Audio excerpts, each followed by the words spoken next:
how far are you willing to go, or what are you willing to do in order to be closer to God?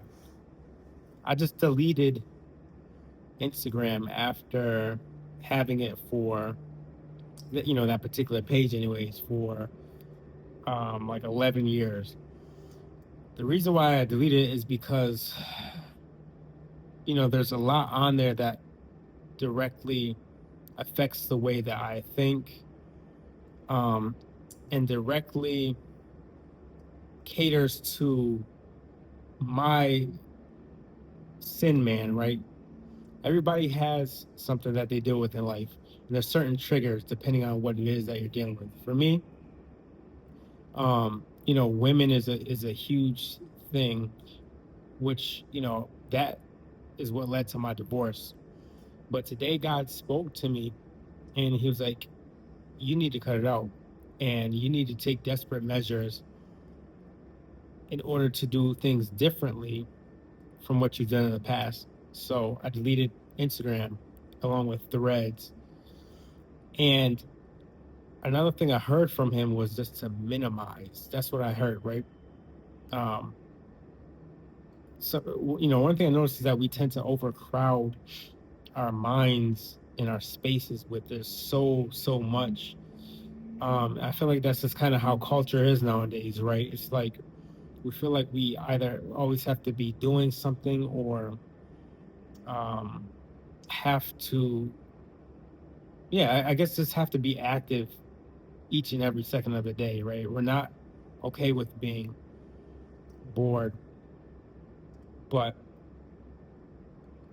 the cool thing is that when you really think about it, minimizing or cutting back on things and cutting off certain things altogether actually creates more space for you to grow in the Lord, to be creative, um, to grow, in faith, to grow in wisdom and better understanding of God. And it also helps you to grow in clarity and to really hear what He's telling you and really pour into you because there's nothing crowding your space. So my encouragement is simply this: is just to start eliminating whatever it is that is getting in the way of not just your calling, but your relationship with Christ, right? Your time, your energy. Because that's another thing. He wants us to be good stewards of our time. And if you have something that's crowding your space and preventing you from giving that time to God, you're not being a good steward. But just past that, as I was saying, it's a season just to really sift through our entire life and start to boldly eliminate things that aren't serving us, things that aren't serving those that we love. But I'm really just speaking about us here. So, like I said, for me, it was Instagram, Threads, um, even tabs on my computer. Like I took off a crap ton of tabs. That sounds silly, but that's helpful in me.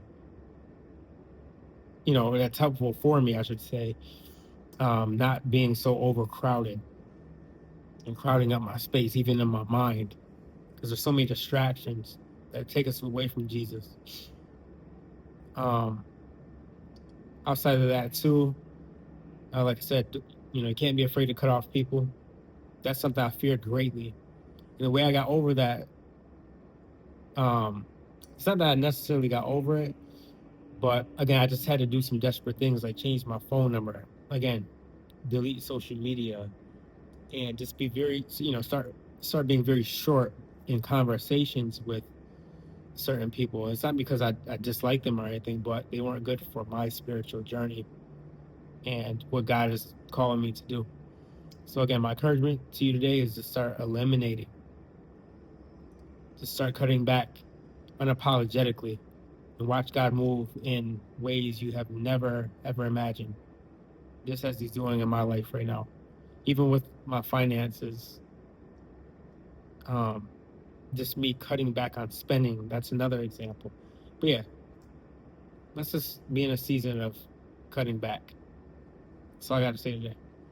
Eliminate distractions, cut back, spend that time with the Lord, and then in turn, on the opposite side of that, I can see where abundance and overflow will come. That's it, care.